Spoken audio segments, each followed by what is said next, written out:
오늘 하나님께서 우리에게 주시는 말씀은 사도행전 2장 36절에서 41절 말씀입니다. 여러분이 갖고 계신 신약성경 190면 되겠습니다. 우리 함께 이 말씀 읽으면서 누가를 통해서 주셨던 이 말씀, 우리에게 주신 말씀으로 받기를 원합니다. 아멘. 같이 읽겠습니다. 그런즉 이스라엘 온 집은 확실히 알지니 너희가 십자가에 못 박은 이 예수를 하나님이 주와 그리스도가 되게 하셨느니라 하니라. 그들이 이 말을 듣고 마음에 찔려 베드로와 다른 사도들에게 물어 이르되 형제들아 우리가 어찌하였고 하거늘 베드로가 이르되 너희가 회개하여 각각 예수 그리스도의 이름으로 세례를 받고 죄 사함을 받아라. 그리하면 성령의 선물을 받으리니 이 약속은 너희와 너희 자녀와 모든 먼데 사람고 우리 하나님이 얼마든지 부르시는 자들에게 하신 것이라 하고 또 여러 말로 확증하며 권하여 이르되 너희가 이 패역한 세대에서 구원을 받으리라 하니 그 말을 받은 사람들은 세례를 받으며 이날의 신도의 수가 3천이나 더하더라. 아멘.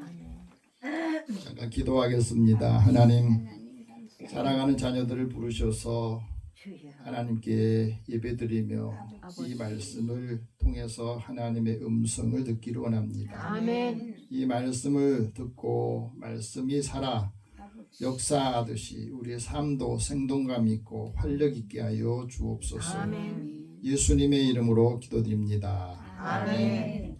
우리 옆에 계신 분에게 서로 인사드리겠습니다. 하나님은 당신을 사랑하십니다. 당신을 사랑하십니다.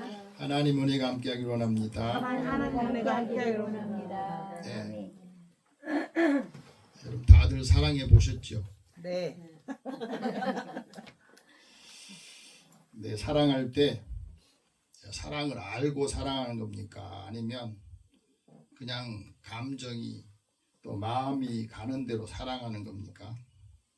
네, 사랑을 할 때 사랑의 의미가 뭔지 알고 사랑하는 사람 얼마나 있을까요? 사랑을 다 이야기해 보면 다 사람마다 다 그 정의하는 게 조금씩 다릅니다. 그 김재식이라고 하는 작가가 많은 사람과 관계 또 사랑, 자존감, 위로 이런 걸 주제로 에세이를 많이 썼는데 이분이 자기 나름대로 사랑을 이렇게 정의하면서 정리하면서 사랑할 때 알아야 될 것 그것을 몇 가지를 써서 책을 냈습니다. 사랑하는 마음, 사랑하는 사람 처음 볼 때에 사랑하는 마음이 있으면 누가 말하지 않아도 이 마음이 두근거리면서 심장이 반응을 한다고 그래요. 이건 누가 뭐 하라고 하지 말라고 할 수도 없는 건데 사람이 첫눈에 딱 보면은 사랑하는 사람이 사랑이 느껴질 때 그 심장이 반응한답니다.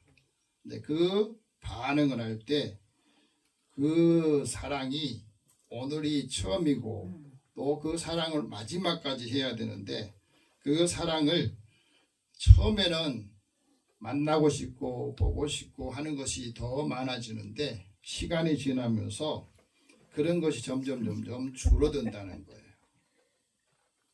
사랑이 뭐냐? 진정한 사랑이 뭐냐? 사랑은 사랑인데 또 앞에 진정한 사랑도 붙여요. 예를 들면 우리가 참기름 하면은 참기름은 참기름인데 거기다 진짜 참기름을 또 붙이잖아요. 왜? 그 가짜 참기름이 나오니까 진짜라는 걸 또 붙이지 않습니까? 마찬가지로 진정한 사랑이라고 하는 것은 어떤 거냐? 서로 이해하고 서로 존중해 주는 것이 진정한 사랑이다. 이분이 그렇게 정의를 합니다. 근데 여러분 나이가 어렸을 때 사랑하는 것하고 나이가 들어서 사랑하는 게 조금 다르죠. 나이가 어렸을 때 처음 그 첫사랑이 실패하는 이유 중에 하나도 사랑할 때는 그 처음 사랑이라고 하는 건 다 사랑을 모르고 사랑하기 때문에 그때는 이 사람 없으면 내가 죽을 것 같고 내가 세상이 다 없어진 것 같고 그러지 않습니까? 그래서 그 사랑을 할 때는 조건 따지지 않아요. 근데 나이든 사랑해보고 나이든 부모들이 그게 반대하면은 너 그거 사랑해가지고 그거 어떻게 살겠느냐 하면서 부모와 자녀들에게 갈등이 생기지 않습니까? 근데 나이가 들수록 연애가 어려워진 이유가 있대요. 그 이유는 바로 이 사람들이 나도 그렇고 상대방도 그렇고 점점 야가 빠진다는 거예요. 계산하기 시작하고 조건 보고 따지고 하다 보니까 나이가 들면서 사랑하기가 점점 어려워진다는 거예요. 공감하세요? 연애도 야가 빠지고 다를 만큼 달아서 이제는 사랑할 수 있는 마음이 점점 사라진다는 겁니다. 여러분 오래 사랑하고 싶으면 상대방의 좋은 점들을 더 많이 보아야 되고 사랑하고 생각을 해야 된다는 겁니다. 사랑이 할 때 사랑이 힘들어지는 것은 상대방의 좋지 않은 부분들, 나쁜 점들을 많이 보고 생각하기 때문에 그렇다는 거예요. 좋은 사람 만나려면 좋은 사람이 돼야 되고 고부간의 갈등이 생기는 것도 그것도 상대적이더라고. 예를 들면 내 딸네 집에 갔을 때 사위가 잘해주는 것은 좋은데 반대로 내 아들이 며느리한테 잘하는 거는 그거 못 봐요. 똑같잖아요. 그렇죠? 사람 마음이 그렇다는 거예요. 내 딸에게 잘해준 사위는 그게 고맙고 사랑스러운데 왜 내 아들이 내 며느리한테 잘해준 거 그게 못마땅하냐 이거예요. 그렇죠. 그 똑같잖아요. 이 사람의 사위는 내 아들이기도 하고 또 내 딸과 이 관계를 반대로 생각하면 같은 건데 사람의 마음이 그렇더라는 겁니다. 그래서 우리가 사랑할 때에 그 사랑을 오래 하려면 한 30년 동안은 같이 산책할 수 있어야 된대요. 너무 아픈 마음, 사랑은 사람이 그것을 받아들일 때에 사랑할 때 마음이 부담이 되고 아픈 것은 사랑이 아니랍니다. 여러분 사랑하는 사람하고 관계 속에서도요 부담스러운 사람 있죠. 나한테 잘해주긴 하는데 어쩐지 이게 부담스러운 그 마음을 갖는 것은 이게 사랑이 아니라는 거예요. 여러분 살아가면서 설렘이 줄어든다는 것은요 사랑이 줄어든 게 아니래요. 처음 만났을 때 사랑하고 사랑하면 설렘이 가득했는데 오래 살면서 살수록 설렘이 줄어요. 그래서 어떤 분들은 부부가 대면대면한다 이 표현도 쓰더라고요. 그 왜 그러냐? 그건 오래 살면서 이제 사랑이 점점 스며들었다는 것이고 사랑이 익숙해졌다는 거예요. 사랑이 부족한 게 아니라. 그런데 오해를 서로가 하게 된 겁니다. 더 많은 것을 요구하고 있기 때문에 그래요. 그래서 오늘이 처음인 것처럼 오늘이 마지막인 것처럼 그를 사랑할 때에 우리의 심장이 우리의 마음이 반응할 때 그 마음을 다시 회복하면서 사랑하라 하고 말합니다. 여러분 꽃 좋아하시죠? 근데 꽃을 좋아하는 것과 사랑하는 게 다르대요. 어떻게 다르냐? 꽃을 좋아하면 꽃을 꺾는답니다. 꽃을 사랑하는 사람은 그 꽃을 오래 보려고 물을 준대요.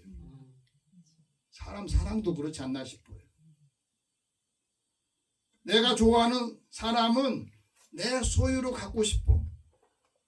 근데 사랑하는 사람은 그 사랑이 오래 지속하도록 그 사람이 필요한 것이 뭔가를 늘 채워주는 마치 물을 주듯이 그게 사랑이라고 하는 겁니다.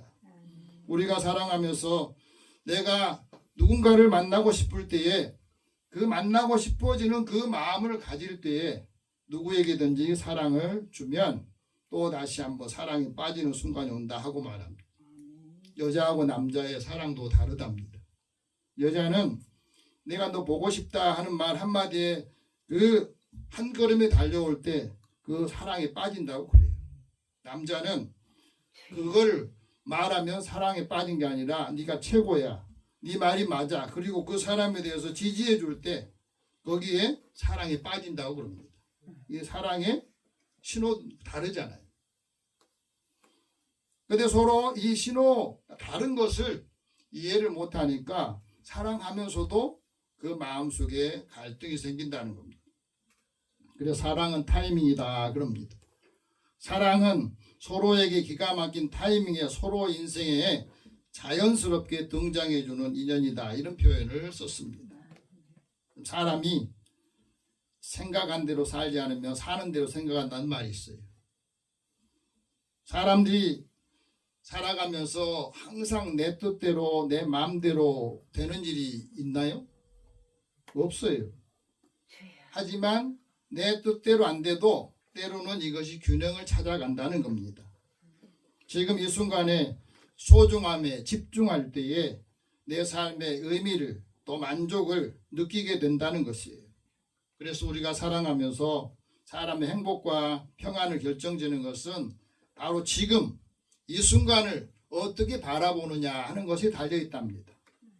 지금 내가 살고 있는 이 순간을 긍정적으로 바라보면 그 긍정적인 마음에서 삶의 의미가 또 만족이 이루어진다 하고 말합니다. 존 우드는 이렇게 말했습니다. 성공은 완벽하게 하는 것이 아니라 매일매일 최선을 다하는 데 있다는 거예요. 그게 성공이라는 겁니다. 우리가 살아가면서 그렇습니다. 우리의 삶의 전체 살아가면서 평안함과 성취로 이어지는 것은 매일매일 성실하게 최선을 다할 때 거기에서 이루어진다는 것을 말해주고 있습니다. 이게 사람들의 마음이 간사해지거든. 아주 사소하고 작은 것에서 속상하고 힘들어서 그렇게 사람이 늘 마음이 변해요. 우리의 상황에 따라서 컨디션에 따라서 마음의 여유에 따라서 그 감정이 수없이 많이 변합니다. 그래서 진짜 소중한 사람, 진짜로 남을 사람은요 애쓰지 않아도 남게 되어 있답니다. 내 마음이 간사한 마음이 들면 여기 있다가 자기에게 이익이 없거나 또 마음이 불편하면 떠나게 되는 거죠. 사랑도 그렇습니다. 사랑은 결국 시간을 내어주는 마음이고 그 시간 속에서 수없이 많은 선택하는 것을 연속적으로 하는 겁니다. 사랑하는 사람이 함께 있는 것, 그건 바로 기꺼이 시간을 내어주는 거라는 거예요. 한번 따라서 사랑은 내 시간을 상대방에 내어주는 것이다. 상대방에게 내어주는 것이다. 내 마음을 내어주고 내가 가진 것을 내어주면서 즐거워하고 행복하고 기뻐하는 것이 사랑이라는 겁니다. 사랑하는 사람에게 어떤 선물을 주고 싶나, 어떤 것을 받고 싶나.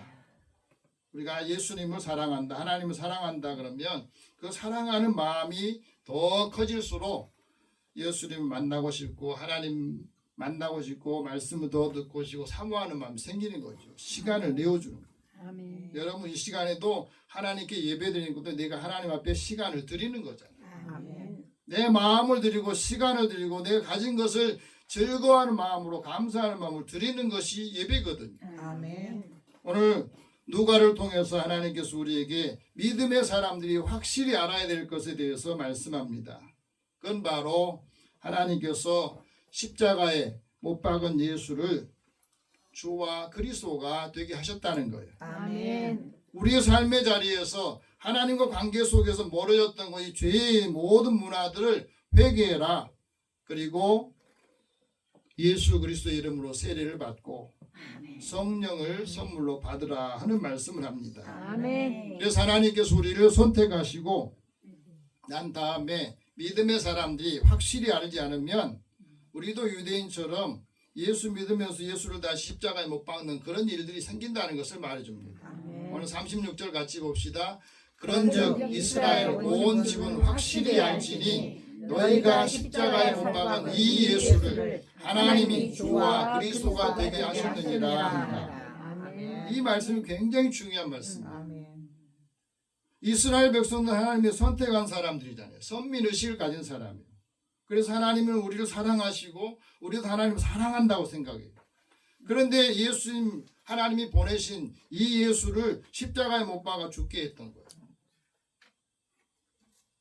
자기들이 죽일 수 없으니까 그 당시에 로마 총독이었던 본디오 빌라도에게 압력을 넣은 거예요. 소요를 일으키고 시위를 하면서 이 사람들이 소리를 지르면서 예수를 십자가에 못 박아 죽여라 해달라고. 그러면서 더 심각한 이 표현을 씁니다. 예수의 피를 우리와 우리 자손에게 돌려라. 이거 엄청난 저주를 받겠다고 하는 이야기 한 거예요. 그래서 예수를 십자가에 죽이면서 이 했던 말이 2차 세계대전 때는요. 이스라엘 백성들이 나치에 의해서 600만 명이 학살당해요. 여러분 말을 함부로 하면요. 그것이 자기는 돌아온다는 사실을 사람들은 몰라요. 600만 명이라고 하는 숫자는 적은 숫자가 아니잖아요. 그런데 이 십자가에서 죽으신 이 예수님의 피가 우리에게는 십자가의 복음의 핵심이 되었던 거예요. 로마의 철학자인 키케로는 이런 말합니다. 왜 예수님을 십자가에 처형하라고 했을까? 이 십자가의 처형은 그 당시에 로마 시대에도 가장 잔인하고 고통스러운 형벌이었답니다. 마치 우리나라에서 그 살인이나 강도나 해적질을 하고 또 반역을 처했던 사람들이 참수형을 할 때 참수는 그래도 그냥 죽이니까 하는 게 사지를 이렇게 찢어 죽이는 이런 일을 사람들이 보면서 다 한 것처럼 십자가의 죽음이 그랬다는 거예요. 그래서 유대인들이 예수를 십자가에 처형하라고 한 이 시위를 했던 것에 가장 중요한 게 뭐냐면 예수는 유대인 왕이라고 한다. 그리고 신성을 못 하겠다. 하나님과 내가 하나고 하나님을 아버지라 부르고 이런 것들이 유대인들의 입장에서는 예수를 십자가에 처형하게 하는 그런 요소가 됐던 거예요. 유대인들의 관점에서 보면 예수를 십자가에 왜 처형하라고 요구했느냐? 하나님의 그 신성을 모독한 것이 됐기 때문에 십자가에서 가장 험악한 십자가에 처형했던 거예요. 그래서 신명기 21장 23절에 보면은 이런 말씀합니다. 사람이 죽을 죄를 범하여서 그가 죽어 있을 때에 그 사람을 그날의 장사에서 하나님 여호와께서 주신 기업의 땅에서 더럽히지 마라. 그리고 나무에 달린 자는 하나님께 저주받은 자다. 하나님께 저주받은 자라고 생각하기 때문에 지금도 하나님 믿는 유대인들은 예수를 안 믿어요. 왜 예수를 그리스도라고 안 믿는다는 거예요. 그래서 예수님을 메시아로 믿지 않는 겁니다. 그런데 예수님을 메시아로 그리스도로 믿는 사람들에게 이것이 십자가의 복음이 됐던 거예요. 아멘. 사도 바울도 유대인으로 종교 율법자로 있을 때에 이것을 신명기 21장 23절의 말씀을 그대로 자기도 교육을 그렇게 받았거든. 나무에 달려서 가장 험악한 고통스러운 형벌을 받았던 그 예수가 메시아가 아니라고 하는데 사람들이 예수를 믿는다고 그러거든. 그러니까 못 믿도록 초대교회 성도들 박해하고 교회를 말살하라고 할 때 다메섹에서 부활하신 예수님이 그 사울에게 묻잖아요. 사울아 사울아 너 왜 나를 핍박하느냐. 사울이 예수를 핍박한 거 아니었죠. 예수 믿는 사람들을 핍박하고 죽이고 그것을 당연하게 여겼는데 예수님께서는 예수 믿는 사람들의 그 일들을 핍박하고 박해하고 죽이는 것을 예수를 핍박한 것으로 말씀했던 거거든요. 그래서 십자가에 그 복음을 사도 바울이 이제 회심을 하고 난 다음에 그렇게 말합니다. 예수를 십자가에 죽게 하신 것은 너희의 모든 죄를 사하여서 속죄하기 위한 것이다. 예수께서 친히 나무에 달려서 그 몸으로 우리 죄를 담당하셨다. 아멘. 그래서 우리로 죄에 대해서는 죽고 의에 대해서는 살게 하려고 하신 것이다. 아멘. 그래서 그것이 십자가의 복음이라는 거예요. 예수가 채찍 맞은 것이 우리를 낫게 한 것이고 너희가 전에는 양처럼 길을 잃었지만은 이제 그의 영혼의 목자가 되신 감독이 되신 사람에게로 돌아오신 것이다 하고 말합니다. 아멘. 이 십자가의 죽음이 그렇다는 거예요. 그리고 그 십자가의 죽음을 통해서 이방인들에게, 하나님을 믿지 않는 사람들에게는 예수 그리스도께서 십자가의 죽으심으로 인하여서 모든 사람들이 예수를 그리스도로 믿는 이방인들이 아브라함이 주셨던 이 복이 그대로 미치게 하기 위한 것이고, 예수를 믿음으로 성령의 약속을 받게 하려고 하신 것이다.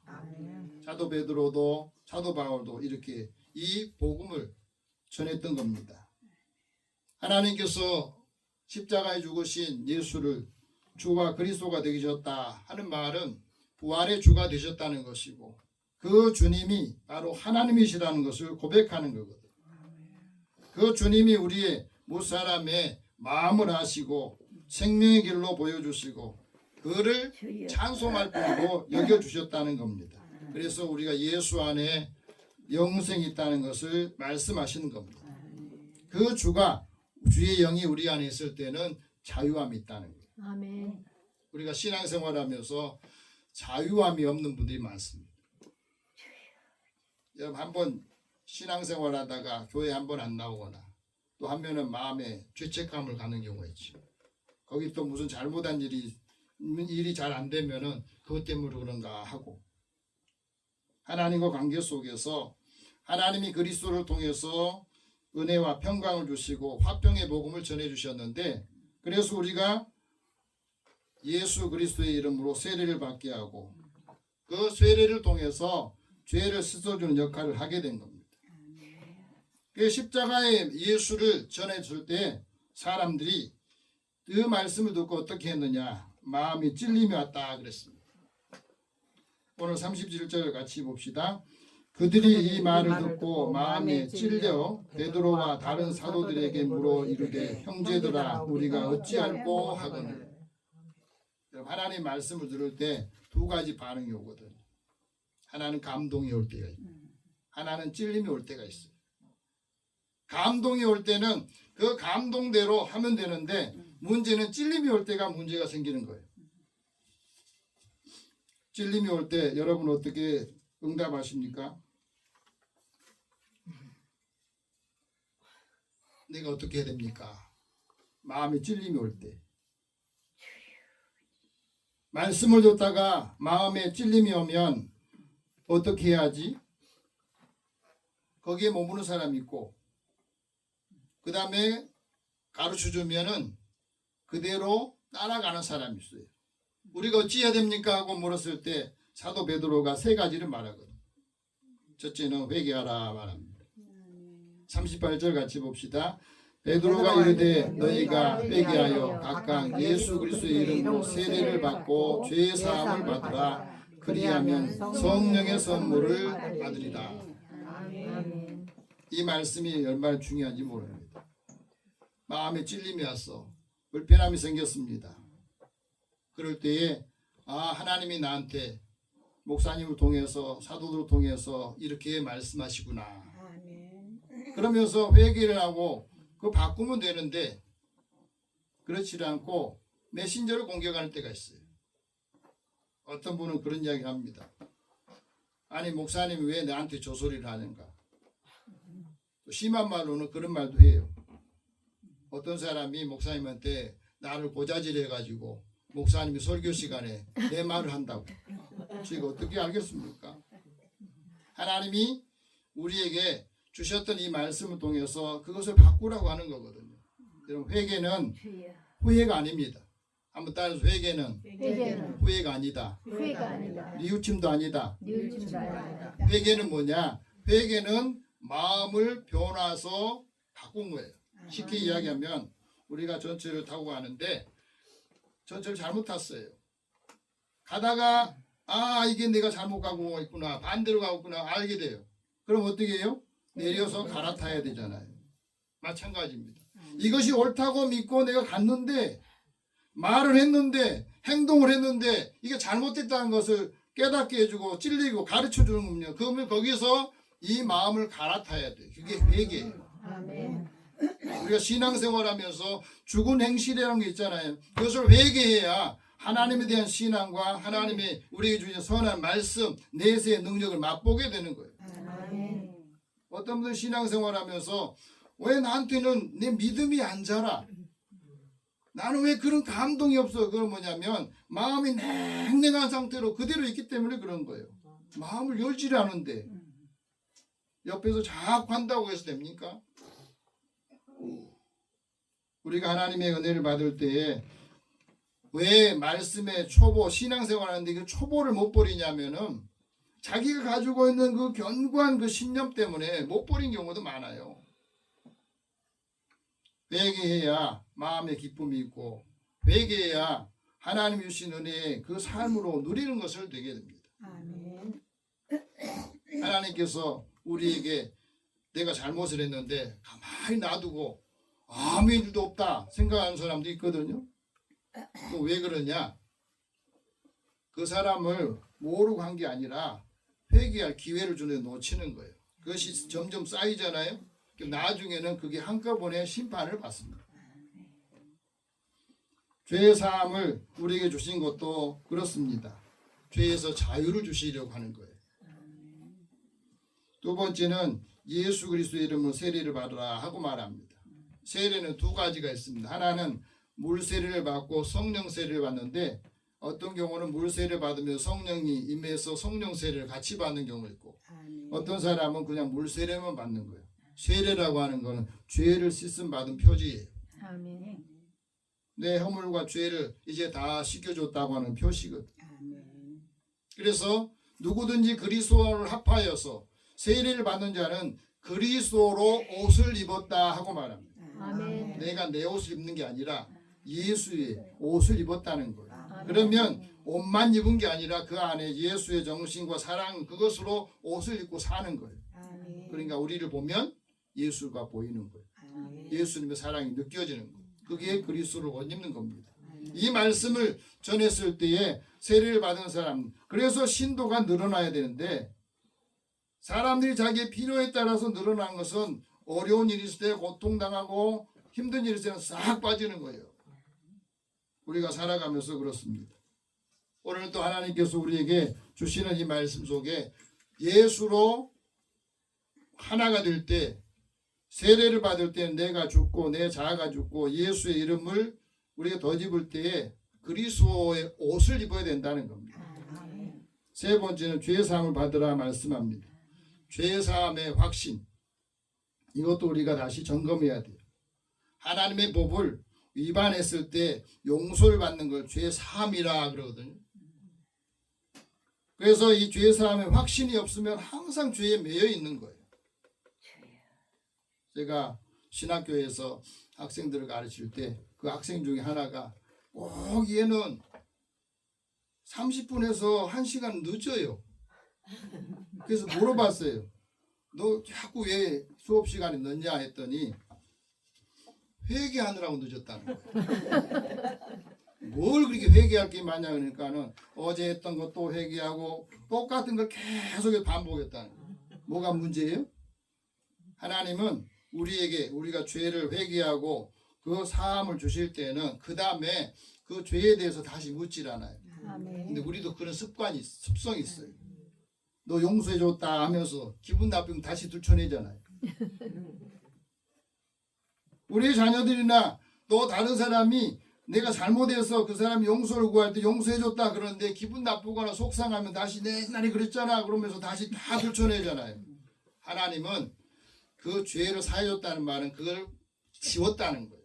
아멘. 다시 말하면 우리에게 죄를 사해 주시면 그 죄는 묻지 않는다 하고 아멘. 그게 죄의 사함이에요. 아멘. 그 죄의 사함에 확신이 없으니까 자꾸 죄책감에 계속 자기를 괴롭혀. 하나님 용서했다는 내가 나를 용서 못해가지고 하나님 나를 용서하지 않는 것처럼 생각합니다. 그래서 죄의 사함의 확신이 중요한 겁니다. 아멘. 죄의 사함의 확신이 왜 또 중요하냐? 죄의 사함의 확신을 받아야 육체의 질병도 치유가 돼요. 아멘. 예수님이 중풍 병자에 걸린 사람에게 그 사람이 혼자 못 오니까 친구들 데려와서 그 사람이 너무 많으니까 지붕을 뚫고 예수님 앞에 달아내렸다고 그러잖아요. 그 예수님이 그 사람들 보면서 이렇게 말해요. 그 중풍 병자에게 이 데려온 사람들의 믿음을 보시고 그 중풍 병자에게 말합니다. 이 사람아, 내 죄 사함을 받았느니라. 아멘. 이 말은 무슨 말이에요? 이 사람이 중풍은 뭘로 왔다고요? 죄로. 이 죄의 문제가 해결되지 않으면 이 사람이 치유가 되지 않기 때문에, 그래서 너 죄 사함의 문제를 해결해 주니까 아멘. 확신을 갖고 난 다음에 네 침상 가지고 가라 하니까 일어나가지고 갔어요. 아멘. 죄 사함의 확신이 그겁니다. 아멘. 죄 사함의 확신이 있어야 우리가 행동을 하게 되고 죄의 굴레에서 벗어나게 되는 겁니다. 아멘. 여러분이 유태인들이 주의 말씀을 듣고 찔림이 왔을 때 회개하고 죄 사함을 받고 난 다음에 성령을 선물로 받았다 하지 않습니까? 아멘. 오늘 우리도 마찬가지입니다. 아직도 죄책감에 아직도 죄 사함의 확신이 없을 때에는 성령을 선물로 줘도 이게 성령이 뭔지 모르는 거예요. 38절 9절 같이 봅시다. 이 약속은 너희와 너희 자녀와 모든 먼 데 사람 곧 우리 주 하나님이 얼마든지 부르시는 자에게 하신 것이라 하고, 하나님의 약속이 우리에게서 이제 많은 사람들에게, 그 점점 멀어져 있는 사람들에게도 하나님이 부르신 사람에게 이것을, 이 약속을 전하라 하는 말씀을 하거든요. 아멘. 성령의 선물을 우리에게 주시기 때문에 이것을 확증해야 된다는 겁니다. 아멘. 그래서 40절 말씀 보십니다. 우리가 어떻게 전해야 되는지. 또 여러 말로 확증하며 권하여 이르되 너희가 이 패역한 세대에서 구원을 받으라. 아멘. 이 세상이 점점 패역한 세대가 돼서 믿으려고 하지 않습니다. 아무리 이야기해도 받아들이려고 하지 않아요. 거기에서 구원을 받으려면 이 십자가의 복음과 또 부활의 복음을 사람들이 듣고 믿어줘야 돼. 그래야 마음을 열고 구원을 받고 영생의 확신을 가지는데 그렇지 못하다는 겁니다. 여러분, 우리가 이 말씀을 확신할 때에 이제부터 죄의 자유함과 하나님의 은혜, 그 복음을 듣고 함께하는 사람들에게 하나님의 은혜의 기쁨의 복음을 전할 수 있기를 축복합니다. 아멘. 기도하겠습니다. 살아계신 하나님, 오늘도 우리가 하나님의 은혜의 말씀을 계속해서 반복적으로 들어야 되는 것은 아멘. 끊임없이 생활 속에서 사람과 관계 속에서 무수하게 이익을 위해서 또 간사한 마음으로 우리의 마음을 누르고 또 사람들의 마음에 불편함, 감정들을 갖게 함으로 하나님의 은혜의 자리에서 늘 떠나 있는 삶을 다시 돌이켜서 회개하고 합당한 열매를 맺게 하여 주옵소서. 아멘. 그래서 하나님이 주신 기쁨과 또 하나님의 은혜가 날마다 더하는 삶을 살게 하여 주옵소서. 아멘. 예수님의 이름으로 기도드립니다. 아멘.